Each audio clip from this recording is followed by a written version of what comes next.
Welcome to the Great Detectives of Old Time Radio. From Boise, Idaho, this is your host, Adam Graham. If you have a comment, email it to me, box13@greatdetectives.net. Follow us on Twitter at Radio Detectives and become one of our friends on Facebook. Facebook.com/Radio Detectives.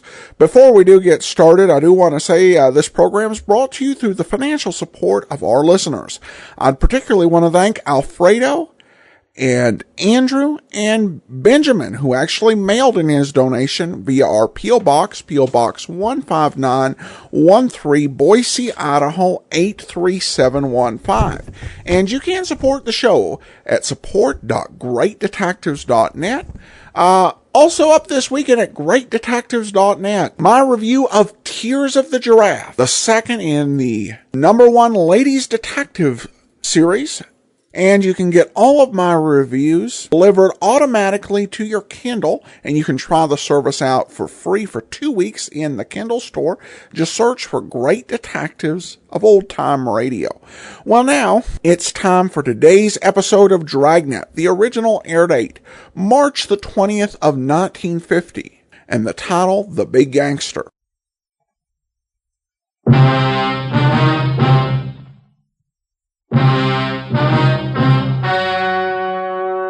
The story you're about to hear is true. Only the names have been changed to protect the innocent. Dragnet.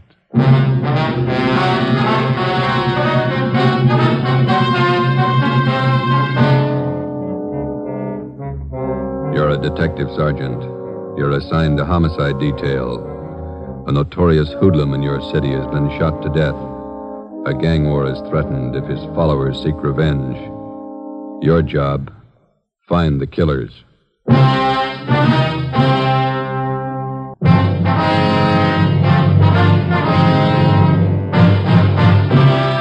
Dragnet, the documented drama of an actual crime. For the next 30 minutes, in cooperation with the Los Angeles Police Department, you will travel step by step on the side of the law through an actual case from official police files. From beginning to end, from crime to punishment, Dragnet is the story of your police force in action. It was Saturday, July 22nd. It was hot in Los Angeles. We were working the night watch out of homicide detail. My partner's Ben Romero. The boss is Thad Brown, chief of detectives. My name's Friday. It was 10 p.m. when we walked out of the murder room at the Ferndale Sanitarium and went down to the end of the hall, the emergency room. I'm sorry. I know this hurts. We have to irrigate the wound. Where are the bullets that were removed from Miss Stalling? Right on the table, Doctor. There they are, Captain Elliott. Thank you. Romero, you want to mark it for evidence? All right. Doctor? Yes, Sergeant. Wonder if it'd be all right if we asked Miss Stallings a few questions? I think so. She's still in a bad state of shock, if you'll be as brief as possible. Yes, sir. Miss Stallings, these men are police officers. This is Captain Elliott. This is Sergeant Friday, is that right? That's right. It's my partner, Sergeant Romero. Yes. You were in the room when Gus Valentine was shot? Yes. Do you feel up to telling us what happened? No. Excuse me, please. Surely. I have to paint this. Get the compress on it. You were visiting So Valentine? you better wait until the nurse finishes up there. All right, sorry. She got hit twice, just flesh wounds, but they're very painful. Yeah. Excuse me. Surely. You're all right. I can reach it.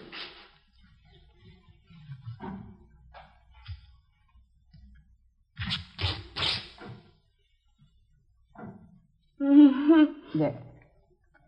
All right. You were in the room when Valentine was shot? Yes, I saw it. Did you get a look at the men that did the shooting? I don't remember. Did you describe them? I don't know. You sure you're feeling up to talking now? I don't know. You any idea who the men were? No. Maybe we can talk to you later. I don't care what you do. I don't care what you do. You hear me? You hear me? Nervous shock. I'm sorry. We didn't mean to upset her. You didn't. Thought maybe she might be able to help you a little, but I guess not. Better make it sometime tomorrow morning. She'll be all right then. Okay, thanks. I don't know if I saw him. I don't know if I saw him. How should I know if I saw him? How should I know? Let's go. That's too bad. Better have an ambulance move her up to county hospital. I don't think you should try to move her tonight. She needs a rest. All right, we'll have a detail of men stand watch here till she's moved. What time tomorrow could we see her? If you can make it close to noon, it'd be better. Good rest, she'll be all right. Better let me give you a ring. Right. Could you give us your full name and address? Yes, I have it right here. Ida Mae Stalling. It's 837 Downhill Street, Linwood. All right, thank you. Anybody else here in the sanitarium see the shooting? Well, I saw the man. I couldn't describe them, just their backs as they ran down the hall after the shooting. How were they built, do you remember? About average, I'd say. Hard to tell. How were they dressed? Well, one of them was wearing a hat. Looked like some kind of summer hat. Straw? No, it was one of those, what am I trying to say? You know the kind. Was it an open weave hat? Very common in the summer. You mean a Panama? Panama, sure, that was it. White. What kind of suits did they have on? I couldn't tell you. I was in my office when I heard the shots. I came out in the corridor. They were just making it to the back door. Anyone else see it? Sylvia Proctor, the nurse who was in the room at the time. Why'd they kill her? I don't know. Any of the patients? Is it possible one of them might have seen him? Yes, one of them did see something. Bert Anderson. Like to talk with him? Yes, we would. And down this way. He's in room 38, just down the hall from the shooting. All right. I should tell you, Mr. Anderson lost his speech about 9 years ago. He uses a child's slate to write on. Why is he here in the sanitarium? He's old, 73, lives on a pension. Except for losing his speech, he's as sharp as a high school boy. Hello, Bert. Sorry to bother you after all the excitement. Yeah, all right. We won't keep you up long. It's after your bedtime. Would you hand me that box of chalk over there? Oh, yeah. Bert, these men are police officers. I want you to tell them what you know about the shooting tonight. I thought you might have seen it. This is Captain Elliott from the Homicide Department. How you do, Mr. Anderson? And this is Sergeant Friday, that right? Yes, sir. How are you, sir? And this is Sergeant Romero. How do you do, sir? Where were you at the time of the shooting, Mr. Anderson? Sitting in here with the door open, huh? Did you get a good look at the men? What'd they look like? Question mark. I don't think he understands what you want to know. Yes, that's a trouble. Let's put it this way, Mr. Anderson. How many men were there? Let's take one of these two men. Can you describe one of them? That's the way, Captain. That slate's rather small, and he can only get so much on it at a time. He's like all of us. He wants to talk fast, and this is the only way he knows, so we have to make it easy for him. I understand. Built like the captain. Your bill, Skipper. Same man had a thin mustache. That's all I can tell you about him. How about the other man, Mr. Anderson? Can you describe him? Please. What's that second word? I can't make it out. Understand. Uh-huh. They were running very fast. Thanks. Yes, we understand. Did you see the other man at all? Fine. What can you tell us about him? All he could see was... man was wearing a hat. A white Panama hat, Mr. Anderson? He says yes. Was there anything peculiar about the way they walked or ran? Or did one of them have a limp, for instance? Didn't notice anything. Says he didn't notice anything. Could you tell us anything about the men's faces? They passed by so quickly.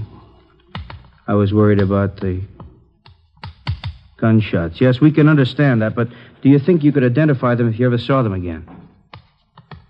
He says he could try. Could Mr. Anderson come downtown if we ever show up? I don't see why not, but gets around fine. Now he wants to know why they killed Miss Proctor, the nurse. He says she was one of his best friends. We don't know, Mr. Anderson. Says he wishes he could talk. Maybe he could help you more. It's all right, Bert. You talk loud enough.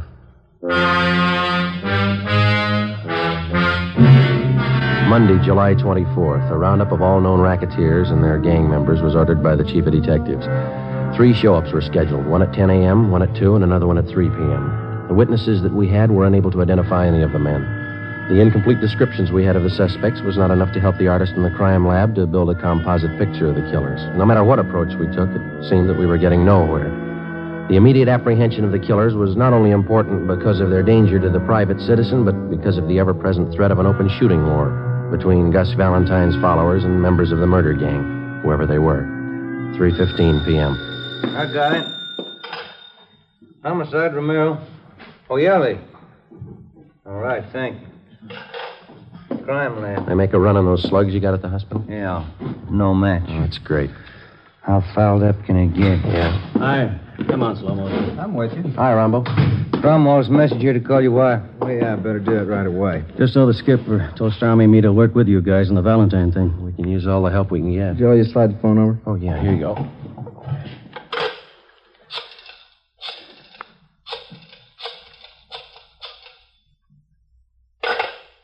What's the matter? Change your mind? You let her ring once. She knows the signal. She's over at the mother-in-law's. Yeah? Mother-in-law's got lots of money and a limited phone. Let her call me. You got any ideas, Earl? Well, I don't know anybody who liked Valentine. A lot of them could have killed him. Just got word from the crime lab. There's no match on those slugs. And you didn't get anything out of the show-ups. No, nothing. Maybe that Stallings woman can give us something, huh? You haven't been out there yet? No, not yet. We've been sweating out the show-ups. Strami and I read your reports. Rough go. We had an idea. Yeah? One of Valentine's boys you didn't get around to yet. Who's that? Benny Davis. He was pretty close to him. Thought a lot of him. If anybody figures to take over his interest, it's probably Davis. Well, you think advancement could have been the motive for him? No, he wouldn't kill him. Anyway, he couldn't have. Just got in from Florida this morning. That doesn't mean he couldn't have engineered it. Possible, but I doubt it. Strami and I know his operation pretty well. Pulled him in on that Patterson killing 6 months ago. Checked back to his record. Never picked up carrying a gun. Well, it doesn't mean he couldn't get one in a hurry. We're not going to guarantee Davis, but I don't think he's your man, Joe. You got a line on him? Lives at the Churchill Arms out in Wilshire, near UCLA. All right, we'll talk to him. What was the name of that girl who was wounded, the one at the sanitarium? Ida Mae Stallings. We'll go out and talk to her if you like. Fine. Who's going to see the Stallings woman at the sanitarium? We are. The doctor just called in from out there. Oh, yeah? Says she got something important to tell us. What do you think? She ran with Valentine. She knew his friends. Yeah? Maybe she knows his enemies. As we planned, Detectives Rombo and Stromwall went out to the Ferndale Sanitarium to talk to Ida Mae Stallings. Ben and I drove out to the Churchill Arms apartments to see Benny Davis, one of Gus Valentine's close friends. He left a message with the desk clerk that he would be at his tailor's most of the day. The clerk gave us the address. It was an exclusive custom shop on Crescent Drive in the heart of Beverly Hills. Franklin Smith Limited. It was one of those places that featured imported Scotch tweeds and fine English woolens.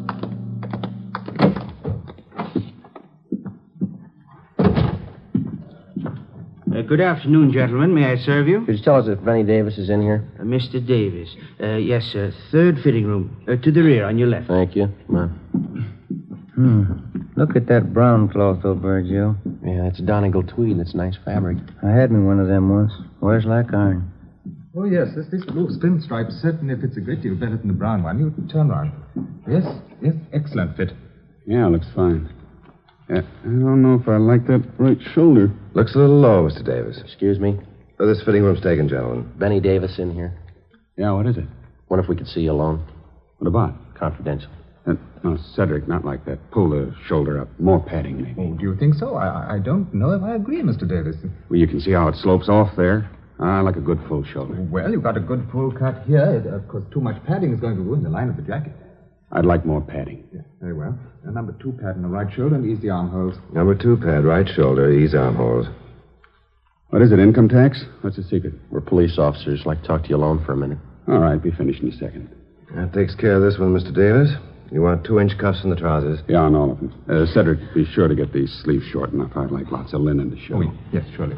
Now, if you'll slip on the green tropical. Okay. I'll take your jacket. Thanks. And tell me what it's all about? Rather talk to you alone. Here are the trousers. Okay. Good-looking suit, huh? Fine. Yeah, get all my stuff made here. I'll let Smith here make you a suit sometime. Got a fine suit of clothes. Yeah. Thank you, Mr. Davis. Is your jacket, Mr. Davis? Right. That looks fine. Yes, the trousers are just right. A little fullness in the back of the jacket here. Uh-huh. And taking the center seam. Taking center seam. How much? And pinned. Here's the back. Raise the back. Shorten collar. Shorten collar. It looks just fine. That's a nice soft roll of the lapels, isn't it? Yeah, good. All right, Mr. Davis. Now, how about the white Palm Beach? Nice Panama hat. It'd go good with that one. I never wear them. I like a coconut palm with a wide puggree band. Only if you could hold off the next fitting for a minute. We won't keep you long. All right. Any place around here where it's private? We can use Smith's office. Okay, Frank? Certainly. Go right ahead, gentlemen. Thank you. Which way? Back here.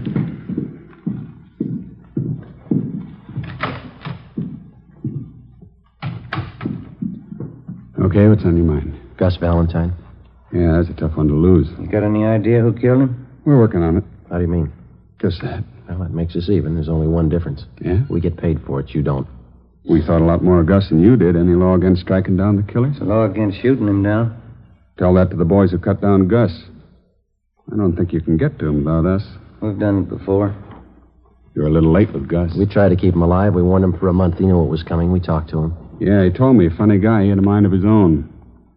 He had a reason for not telling you. What was it? When we get there, we can ask him. You think you know who did it? Won't be too tough to find out. Meantime, you can work it from your end. And if you get to him first?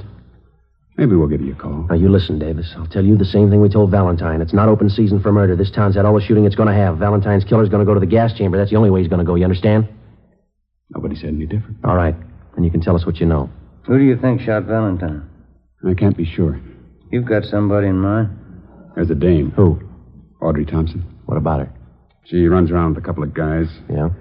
There's never any love lost between them and Gus. They were always talking big about what they'd do if Gus got out of line. What'd they have against him?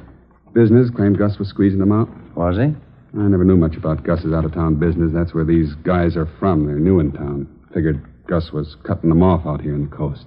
Who are they? Shaker brothers. Bud and Carl. Where can we find them? I don't know. They're in town somewhere. What about this Audrey Thompson? Nice dame. Hard to figure. Husband died a year ago. Real nice woman. Been doing the town with the Shaker boys. Nobody can figure it. You think she's in on it? No, but she could finger him if anybody could. Lives at 8700 North Serrano. All right, Davis, thanks. What's the new wardrobe for? Going east to catch the new Broadway shows leaving Wednesday. Better hold off for a week, huh? All right. Come on, Ben.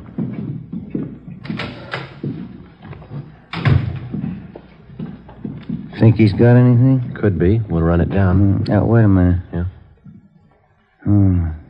Sure do like that brown cloth. It's nice. Yes, gentlemen, can I help you? How long does it take you to make up a suit? Anywhere from 3 days to a week. Uh-huh. You interested in having us make one up for you? Yeah. Yeah, how do they run? Prices start from $175 and up. This Donegal tweed here makes up for $250. Oh. Well, I guess not, thank you. Wears like iron.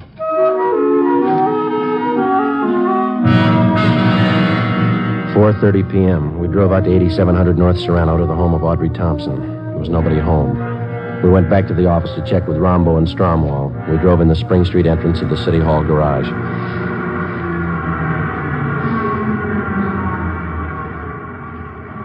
There's Rombo and Stromwall. They must have just got in. Hey, Rombo. Hi. How'd you make out? Stallings woman tell you anything? Well, we talked to her. Think maybe we got a lead. What's that? Girl around town by the name of Thompson. Audrey Thompson? Yeah, that's right.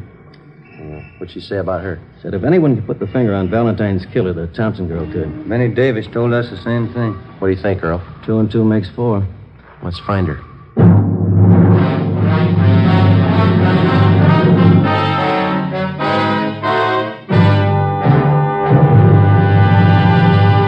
You are listening to Dragnet for the step-by-step solution to an actual police case. 5 o'clock Monday afternoon. We tried for 3 hours to get in touch with Audrey Thompson. A few minutes after 8 p.m., we contacted her landlady. She told us that the Thompson girl was out of town and would be gone for 2 days. She didn't know where she'd gone, but she told us that she would be back. We checked her apartment and found all of her clothing and personal effects. A stakeout was placed at 8700 North Serrano, and then we went back to the office and got out a local broadcast on Audrey Thompson. Tuesday morning, 8 o'clock. Ben and I met with Captain Elliott, Detectives Rombo and Stromwall. Get a line on the Shaker brothers? Located them at the Eagle Towers apartments. Got them under surveillance. I don't think it'd be a good idea to pull them in yet. See what the Thompson girl has to say, then we can move on them. That's what we figured. Pull the packages on them? Yeah, they both got fair records. Been up on 3 raps, 1 conviction, 2nd degree robbery in Tulsa. That's where they're from. Couple of tough ones, always ready to use a gun. Apparently got a wad of dough somewhere. They've been throwing a lot of money around town. Pick up any rumbles about them? Well, we've been nosing around. We can't get anything on them for sure. They're not known around here. Shown the mug shots of the Shaker brothers to Mr. Anderson at the sanitarium. The doc, too. Yeah. Looks like the guys to them. Everything hinges on the Thompson girl. Check her out? Yeah, she used to be married to a newspaper man, Blaine Thompson. Died last year in an auto accident. No children. Went to high school here in town, local girl. Reputation's good all the way. Why the sudden switch to tough guys? I don't think she knows. You satisfied Davis is leveling with you? Well, if he's not, he did a good job briefing the Stallings woman. They both came up with the same lead, the Thompson girl. We had him in on the Patterson killing. You remember that, Skipper? He cooperated then. That time it was his skin. This time it's not. Well, I laid it out for him. He's been told. Well, how's it feel to you fellas? Pretty quiet around town? Yeah, seems to be. I wouldn't make book on what might happen if we don't wrap this thing up quick. I think after Joe and Ben gave Davis a word, he passed it down along the line. Anyway, there's an outside chance. They just brought in the Thompson girl. Send her in. Right. In here. You just sit there, Miss Thompson. All right. Detectives Friday, Romero, How do you do? Stromwell, Rambo. How do you do? Guess you're wondering why you've been picked up. Yes, I was rather surprised. I was down at Palm Springs for a few days. I don't often get away. My boss gave me a 2-day holiday. What do you know about the Shaker brothers, Miss Thompson? They're friends of mine. I go out with them. We have reason to believe they might be mixed up in a murder. I don't believe that.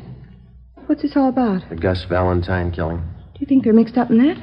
How well do you know the Shaker boys? Well, to be truthful, I don't know them at all, really. I met them at a dance. Who introduced you? Nobody. I go to the Brookdale Ballroom every Wednesday night with some of the girls from the office. It's open to the public. Carl Shaker asked me for a dance one night, and that's how I met him. You ought to pick your companions a little more carefully. Both of these men have criminal records. I didn't know that. You've been out with them quite a lot, have you? I've known them a little over a month, yes.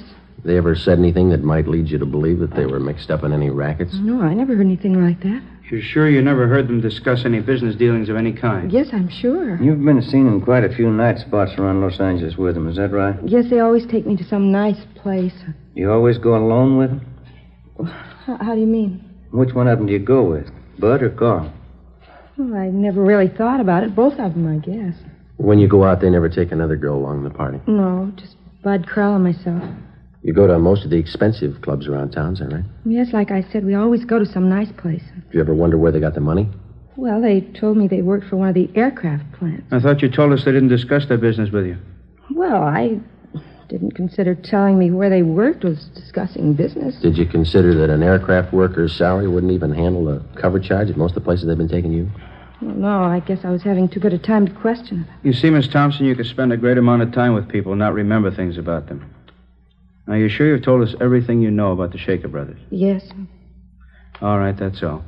If you find out something you think we should know, we'd appreciate it if you'd give us a call. Well, I won't be knowing anything about them because I'm going to stop seeing them. I didn't know they had criminal records. That's entirely up to you. I think it's only fair to warn you that if you do have any information you're withholding, it liable you to persecution. I understand. And I'm not going out with them anymore. I wouldn't let them know you've talked with us. If they are the men we're looking for, it might put you in danger. I'm not afraid of it. Neither was Gus Valentine. For the next 10 days, Audrey Thompson, along with the Shaker brothers, was kept under close surveillance. It was obvious that she'd either lied to us or changed her mind.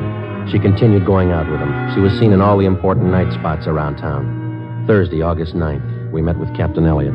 Skipper, maybe we better pull the Thompson girl in again for questioning. Let's hold off for a few more days. I'm afraid if we bring her down here again, the Shaker brothers could get wise. Since she decided to ignore what we told her, they might get rough with her. Why can't we move on them? Shake down their apartment. If we're lucky enough to come up with a murder gun, we can work from there. I don't think so, Joe. The record and only one conviction. I think we'd be playing a long shot. That's the way it looks to me, Earl. Maybe something will break if we can hold out just a few days more. Yeah, being watched awful close. If they try to move in any direction, our men will be with them. Friday. Yeah. Can you step out here for a minute? Right. Excuse me. Sure. Back when you're through. Yes, sir. Yeah. The lady out here to see you. Thanks. Mr. Friday. Hello, Miss Thompson. I didn't stop seeing the Shaker boys. Yes, we know. What you men told me a couple of weeks ago just made me sick. To think I'd been going out with these men, been seeing with them. I've never done anything like that in my life. Yes, ma'am. I decided to try and find out what you wanted to know. You didn't ask him any leading questions. Oh, no, I knew better than that. Last night we were out and they had a little too much to drink and they got to talking. Yeah? I didn't say anything. I let them talk and acted interested. Yeah?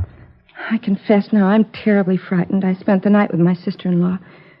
Could I stay here till you get this thing straightened out? Certainly. We'll give you protection, Miss Thompson. Now, what'd they tell you? First, they got to talking about some girl called Ida May. I didn't catch the last name. Said they wondered if she saw them at the sanitarium. Yeah? Said they wished they'd finished the job that night, whatever that meant.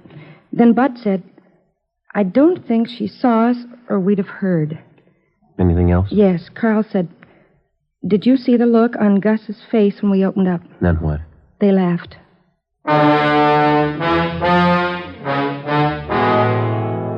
I had a stenographer take Audrey Thompson's statement, and I filled in Captain Elliott, Rombo, Stromwall, and Ben. We checked the stakeout on the Shaker brothers' apartment. The suspects hadn't been seen since early that morning when they'd gone in. Detectives Rombo and Stromwall, together with Ben and I, drove to the Eagle Towers apartments. It was 4:35 p.m. Strummy and I'll go up the back way. We'll notify the men on stakeout to keep a sharp eye all around. Right. Let's go.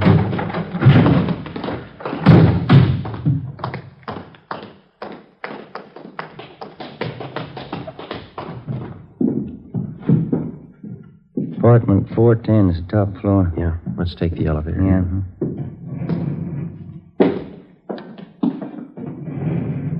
Push 4. Right.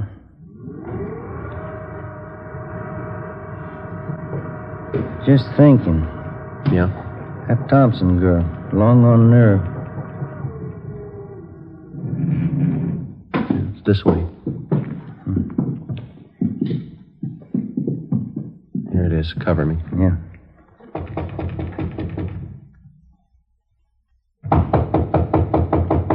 Yeah. Police officers. You all right? Yeah. Hit the door. Come on. Window's open. It's a fire escape. Come on.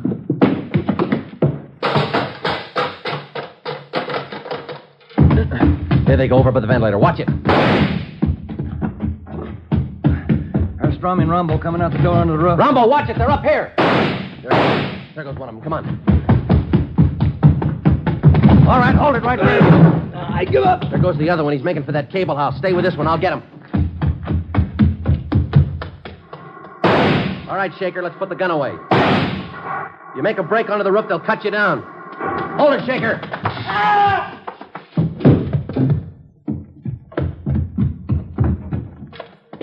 You all right, Joe? Yeah? Did you shoot him? No. I was trying to make it to the roof. He grabbed that hot terminal over there and knocked him cold. Oh, yeah. Move your foot, will you? Yeah. What's that? White Panama hat.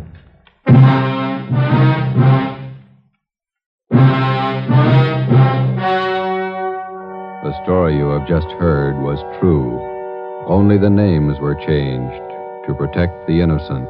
On November 19th, trial was held in Superior Court, Department 89, City and County of Los Angeles, State of California. In a moment, the results of that trial.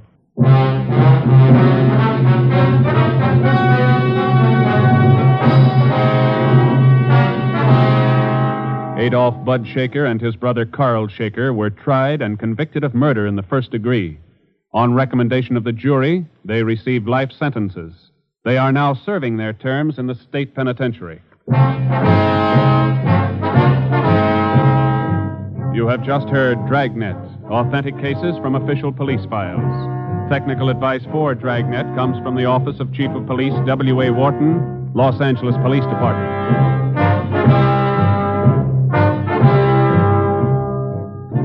Tomorrow, hear the Ronald Colemans in The Halls of Ivy on NBC.